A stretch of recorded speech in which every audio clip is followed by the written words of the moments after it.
Hello everyone, welcome to success with Rai academy. Indian Express के 9 फरवरी 2021 के editorial page को इस वीडियो में डिस्कस करेंगे। ये वीडियो पहले भी आपको मिल रहे थे, लेकिन अब से ये वीडियो मेरे द्वारा आपको पढ़ाए जाएंगे, यानी कि डिस्कस कराए जाएंगे। तो आज का जो एडिटोरियल पेज है उसमें कई आर्टिकल हैं, आपको पता होगा। और यानी इंडियन एक्सप्रेस में एडिटोरियल पेज और आइडिया पेज, 2 पेज होते हैं जिन्हें हम डिस्कस कर सकते हैं। तो सबसे पहले हम एडिटोरियल पेज को देख लेते हैं। एडिटोरियल पेज में जो पहला आर्टिकल है हमारा, ए टाइम टू स्पेंड, यानी कि जो बजट पेश किया गया है 1 फरवरी 2021 को वित्त मंत्री निर्मला सीतारमण द्वारा, उसमें अब जो भारत सरकार के खर्चे हैं उसको किस तरीके से सीमित किया जा सकता है, उनके किस प्रकार के खर्चे हैं और उसमें क्या क्या बदलाव लाए जा सकते हैं, जीडीपी पर उसका कितना असर पड़ा है और पड़ेगा 2020-21 के बजट में उसमें क्या क्या प्रावधान थे, और 2021 और 22 के बजट में क्या क्या सुधार देखने को मिल सकता है, और इसके साथ ही इसमें किस तरह से इकोनॉमी को जल्दी से रिकवरी मोड में लाया जाए, इस पर भी कुछ पॉइंट्स इस आर्टिकल में लिखे गए हैं। इसको हम डिस्कस करेंगे। नेक्स्ट आर्टिकल है जिसको हम डिस्कस करेंगे, द फॉर्म ऑफ रिफॉर्म। जो कल प्रधानमंत्री मोदी जी ने संसद में अपना भाषण दिया है, जो वक्तव्य दिया है, उसमें उन्होंने जो आंदोलनकारी हैं, जो आंदोलनकारियों को तो उन्होंने कुछ नहीं बोला, लेकिन जो वे लोग जो इस आंदोलन को बनाए रखना चाहते हैं उन्होंने आंदोलन जीवियों की संज्ञा दी है। तो उस पर है ये आर्टिकल, और इस आर्टिकल में यह भी बताया गया है कि इससे क्या लाभ होगा। और प्रधानमंत्री मोदी ने भी स्पष्ट कर दिया है कि जो कृषि बिल है वो किसी भी हालत में वापस नहीं लिया जाएगा। तो इसी पर लिखा गया है आर्टिकल। इस आर्टिकल को भी हम डिस्कस करेंगे। तीसरा आर्टिकल है हमारा, सबरीमाला स्लिप। केरल में अप्रैल में चुनाव होने वाले हैं, विधानसभा चुनाव, और उसी के तहत उसमें क्या क्या बदलाव हो सकते हैं केरल में, और क्या क्या केरल को ज़रूरत है, कौन से एक्ट वहाँ पर हैं, इन सब पर लिखा गया आर्टिकल। इस आर्टिकल को हम डिस्कस नहीं करेंगे क्योंकि ये हमारे काम का नहीं है। चौथा आर्टिकल है हमारा, द पेंडेमिक गैग। इसमें जो कोरोना वैक्सीन लगाई जा रही है लोगों को, उसमें एक गृह मंत्रालय का एक स्टेटमेंट आया है कि अगर उसके रिएक्शन को लेकर किसी भी तरीके का भ्रम लोगों में फैलाया जाता है कि इससे ये बीमारी हो रही है या रिएक्शन कर रहा है, तो ऐसे जितने भी फेक न्यूज़ होंगी उसे हम क्रिमिनल एक्टिविटी में मानेंगे और उनके खिलाफ एक कानूनी कार्रवाई प्रक्रिया की जाएगी। हालांकि ऐसा जो नियम है वो भारत में व्यक्ति की बोलने की स्वतंत्रता को छीनने की कोशिश है, उसी पर लिखा गया है ये आर्टिकल। और इसमें ये भी बताया गया है कि ऐसी कार्रवाइयाँ अगर होंगी तो पुलिस जो होगी वो पुलिस को गलत पावर मिल जाएगी और वो कई लोगों पर गलत तरीके से एफआईआर भी कर सकती है। तो इस आर्टिकल को भी हम डिस्कस करेंगे। अब आइडिया पेज पर आते हैं। आइडिया पेज में हमारे लिए जो आर्टिकल है वो है कि एक्सटर्नल स्क्रूटनी, इंटरनल डिवाइडेड, यानी कि जो भारत का जो कृषि आंदोलन है उसमें अब बाहरी देश के जो स्टेटमेंट आ रहे हैं वो एक तरीके से गलत माना गया है, क्योंकि ये भारत का इंटरनल मामला है। वो कौन से कानून लाता है, कौन से कानून पारित करता है, किसको हटाता है, किसको लागू करता है, वो भारत का इंटरनल मामला है। कनाडा के प्रधानमंत्री ने भी इसमें स्टेटमेंट दिया था, जो कि भारत ने उसका खेद जताया था, विरोध भी जताया था। उसके बाद 370 को लेकर ईरान के राष्ट्रपति ने भी स्टेटमेंट दिया था, तुर्की के राष्ट्रपति ने स्टेटमेंट दिया था, सब पर भारत ने विरोध जताया था। तो मतलब इस आर्टिकल में बेसिकली ये बताया गया है कि लोग अब भारत के जो पड़ोसी देश हैं या फिर और भी जो देश हैं वो भारत के इंटरनल मामलों में क्यों दखलंदाजी कर रहे हैं। हालांकि इस आर्टिकल को हम डिस्कस नहीं करेंगे आज। उसके बाद फॉरेन हैंड अगेन, इसमें भी जो फॉरेन हस्तक्षेप हो रहा है उसी पर ये लिखा गया है आर्टिकल। आइडिया पेज पर ही हमारे लिए एक और आर्टिकल है, वो है प्रोटेस्ट फॉर द प्रिविलेज्ड। ये भी हमारे लिए कृषि आंदोलन से रिलेटेड आर्टिकल है, इसको हम डिस्कस नहीं करेंगे। तो आइए अब जिन आर्टिकल को हमें डिस्कस करना है उसको स्टार्ट करते हैं। सबसे पहले हम अपने पहले आर्टिकल को देख लेते हैं, द फॉर्म ऑफ रिफॉर्म। इसमें प्रधानमंत्री मोदी ने जो कल स्टेटमेंट दिया है वो मायने रखता है। इसमें राज्यसभा में जो राष्ट्रपति के अभिभाषण के बाद प्रधानमंत्री मोदी ने जो धन्यवाद प्रस्ताव होता है उसके दौरान किसान आंदोलन के जरिए सरकार विरोधी हवा बनाने वाले लोगों की भूमिका को कटघरे में उन्होंने खड़ा किया है। उन्होंने स्पष्ट तौर पर कहा कि फार्म इशू पार्लियामेंट जिसका बहुत दिन से इंतजार हो रहा था, सरकार ने उसे ही लागू किया है। उन्होंने कोई और दूसरी नीति को इसमें लागू नहीं किया है। अगर हम इस तरीके से नहीं करेंगे तो किसानों की आय को दोगुना करना हमारे लिए या किसी भी सरकार के लिए बहुत ही मुश्किल होगा। उन्होंने इस बात पर जोर दिया कि कुछ लोग इस आंदोलन को जो हवा दे रहे हैं, उनका कार्य ही आंदोलन के जरिए अपनी जीविका को चलाना हो गया है, इसलिए उन्होंने उन लोगों को आंदोलन जीवियों की संज्ञा दी है। आगे बताते हैं कि प्रदर्शनकारियों से उन्होंने अपील भी करी है कि आंदोलन छोड़कर बातचीत की राह अपनाएं। अपने संबोधन के दौरान जो प्रधानमंत्री ने एक बात कहकर विरोध पर चुटकी भी ली कि सदन में सामने बैठे पूर्व प्रधानमंत्री मनमोहन सिंह के ही पुराने बयान को पढ़कर उन्होंने बताया कि वो भी इस तरीके से ही किसानों की आय बढ़ाना चाहते थे जो बिल वर्तमान भाजपा सरकार लेकर आई है। प्रधानमंत्री मोदी ने इसमें यह भी कहा कि इससे पहले देखिए यहां पर लिखा गया है, ये लाल बहादुर शास्त्री द्वारा जो इससे पहले बिल लाया गया था कि प्रधानमंत्री मोदी ने इसमें कहा कि हरित क्रांति के समय भी ऐसी ही आशंकाएं व भ्रांतियां फैलाई गई थी। पूर्व प्रधानमंत्री लाल बहादुर शास्त्री के समय कोई कृषि मंत्री बनने को तैयार भी नहीं था। वामपंथी दल उस समय भी इसी तरह का विरोध कर रहे थे। कांग्रेस को अमेरिका का एजेंट कहा जा रहा था, लेकिन तब भारत खाद्यान्न के मामले में आत्मनिर्भर हो गया था। यानी कि भारत उस समय खाद्यान्न के मामले में बहुत ही पिछड़ा हुआ था और उसकी स्थिति और देशों के मुकाबले काफ़ी निम्न स्तर पर थी। लेकिन जब हरित क्रांति की सक्सेस हुई और उस मामले में फिर लोगों ने उसी बिल को अपनाया। इसमें और भी जो गुलाम नबी ने पंचायत और ब्लॉक चुनावों की सराहना करते हुए मोदी ने गुलाम नबी आज़ाद के उस बयान पर का भी खंडन किया जो उन्होंने जम्मू कश्मीर को लेकर दिया था, उस कि वहाँ पर वोटिंग सही नहीं हुई है, डीडीसी वोट गलत हुए थे जो जिसमें कई पार्टियाँ दूसरी पार्टियाँ जीती थीं। और इसमें प्रधानमंत्री मोदी ने जो स्पष्ट बयान में ये कहा है कि कृषि बिल को किसी भी हालत में वापस नहीं लिया जाएगा, उसमें सुधार किया जा सकता है। अगर हम ये नहीं करेंगे तो फिर देश के किसान और पीछे चले जाएंगे। ये कदम साहसिक कदम है, किसी न किसी को उठाना पड़ेगा। अगर आज हम नहीं उठाएंगे तो कल कोई और उठाएगा। हो सकता है ये कुछ लोगों की नज़र में गलत हो, अगर इसका लाभ मिलेगा तो श्रेय आप ले लीजिएगा। यानी उन्होंने विपक्ष की तरफ इशारा करके बोला कि अगर ये बिल सही साबित होगा तो उसका श्रेय आप ले लीजिएगा, चाहे मेरी सरकार रहे या ना रहे। अगर ये बिल गलत इसका रिजल्ट आता है तो आप मेरे मत्थे फोड़ दीजिएगा। नेक्स्ट आर्टिकल है हमारा अ टाइम टू स्पेंड, और ये आर्टिकल लिखा है ईशान बख्शी ने। आर्टिकल में लिखा गया है कि ये साल बिल्कुल भी सामान्य वर्ष नहीं था। इस बार जो इकोनॉमी में फॉल आउट हुआ है वो एक सेंचुरी क्राइसिस है। इस बार का बजट भी पूरी तरह से अलग होने वाला था और ये वित्त मंत्री के लिए भी एक चैलेंजिंग आप कह सकते हैं बजट था कि किस तरीके से इकोनॉमी को रफ्तार दी जाए, किस तरीके से पब्लिक का जो स्पेंड करने की क्षमता है उसको बढ़ाया जाए, इन्हेंस किया जाए, कैसे बिना टैक्स लगाए लोगों से पैसे मार्केट में वापस मंगाए जाएं। ऐसी कई चीज़ें इस बार बजट में पेश होने वाली थी जो कि आपको इसमें देखने ये जितना बताया गया इस पैराग्राफ में है।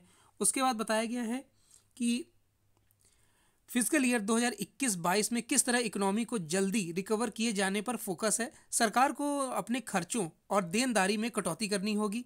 खर्चों में कटौती करके ही नेक्स्ट ईयर ग्रोथ को मेंटेन किया जा सकता है। 15वें वित्त आयोग की जो रिपोर्ट आई है उसमें भी 2021-22 के लिए जीडीपी ग्रोथ है वो 13.5, 2022-23 के लिए 9.5 बताई गई है।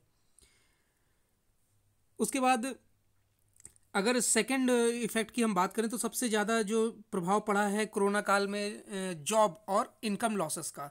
जो बहुत लोग की इसमें जॉब चली गई हैं वे अब किसी भी तरीके की EMI जो लोग चलाते थे उन पर भार पड़ा है, वो उन जो EMI नहीं दे पा रहे हैं, जॉब चली गई तो उन्होंने खर्चों में अपनी कटौती करी। उस खर्चों की कटौती की वजह से GDP पर भी उसका किसी न किसी तरीके से प्रभाव पड़ा है। Considering that economic growth had slowed down sharply 4% even praevia, यानी कि 4% तक की गिरावट इसमें देखी गई है। और अगर ऐसा ही रहा तो ये 7% और आगे 8% तक भी जा सकती है। उसके बाद ये जो फाइनेंशियल क्राइसिस है ये जनरल गवर्नमेंट का जो किसी एक सरकार के लिए नहीं है, ये स्टेट और सेंट्रल गवर्नमेंट दोनों के लिए है। दोनों ही केंद्र सरकार और राज्य सरकार की ग्रोथ पर इसका असर पड़ा है। केंद्र सरकार पर सबसे ज़्यादा पड़ा है वो, क्योंकि केंद्र सरकार ने बजट में इस बार किसी तरीके की कोई टैक्सेस लोगों पर या टैक्स की कोई भी स्लैब को उन्होंने छेड़छाड़ नहीं करी है, उन्होंने उसी तरीके से उसको बनाए रखा है। इसमें आगे ये बताया गया है कि सरकार का जो एक्सपेंडिचर है 2020-21 में वो 4.08 लाख करोड़ रुपए था। जो सबसे ज़्यादा इसमें सब्सिडी में सबसे ज़्यादा पैसा भारत सरकार का जाता है। अगर हम सब्सिडी के अलावा भी बात करें तो इसमें बताया गया है कि मनरेगा में सबसे ज़्यादा भारत सरकार का बोझ पड़ता है। और उस मनरेगा, उसके बाद फूड सब्सिडी, इस वर्ष इस पर 1.5 लाख करोड़ रुपए FCI के तहत खर्च किए गए हैं। और इसमें अभी मनरेगा की और भी किस्तें लोगों के पास जानी बाकी हैं। हालांकि इसमें और भी ट्रांसपेरेंसी की बात कही जा रही है कि जो भारत सरकार के जो खर्चों पर पारदर्शिता दिखानी चाहिए। जैसे कि सब्सिडी कई क्षेत्रों में दी जाती है, आपने नेताओं के लिए भी सब्सिडी सुनी होगी, वे जो यात्रा करते हैं उस पर सब्सिडी होती है। तो इसमें बजट में जो कई चीज़ों की सब्सिडी घटाने की बात कही गई है वो आगे आने वाले समय पर इसका प्रभाव देखने को मिलेगा। और next year the central spending is not even going the rise in line with nominal GDP growth.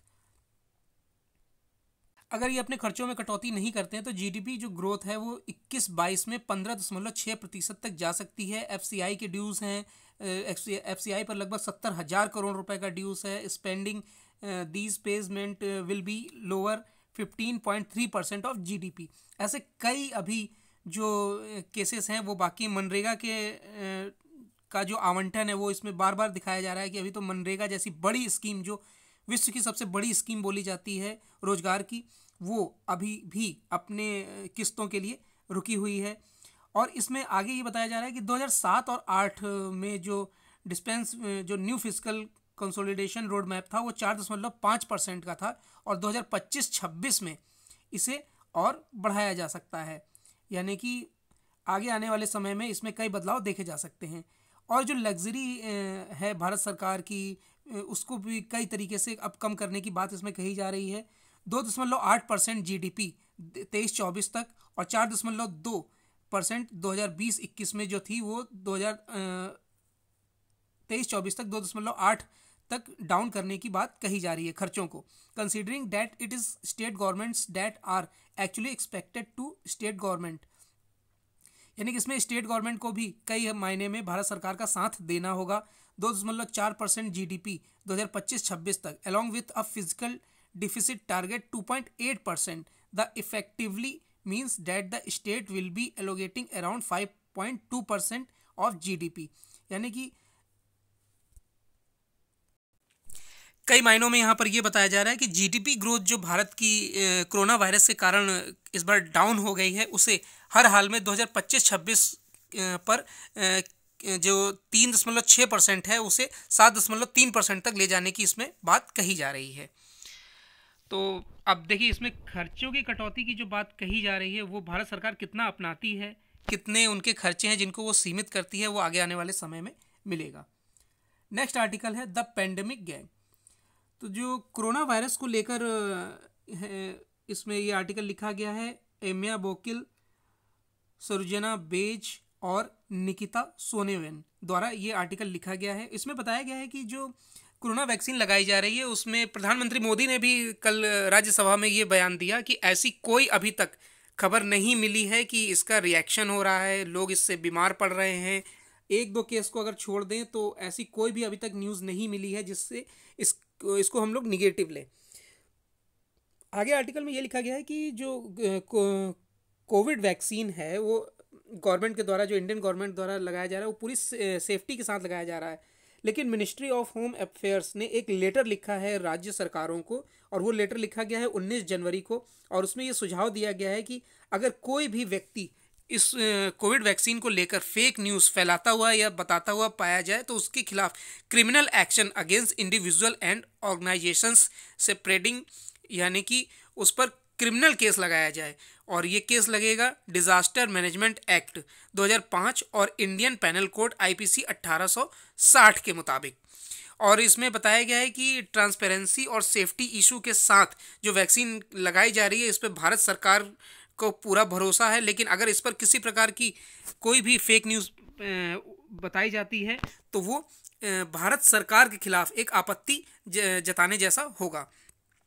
फिर उसमें राइटर जो ये लिख रहे हैं कि इससे जो भारत में जो व्यक्ति को स्वतंत्रता का अधिकार मिला है वो आर्टिकल 19 के द्वारा, उसका ये हनन है। सुप्रीम कोर्ट यानी कि भारत का जो न्याय प्रक्रिया है, भारत का संविधान लोगों को स्वतंत्रता का अधिकार देता है बोलने का, अपने विचार व्यक्त करने का, वो आर्टिकल 19 के तहत दिया जाता है। तो वो एक तरीके से पूरी तरह उसे आप छीन रहे हैं। भारत सरकार उससे छीनने की कोशिश कर रही है।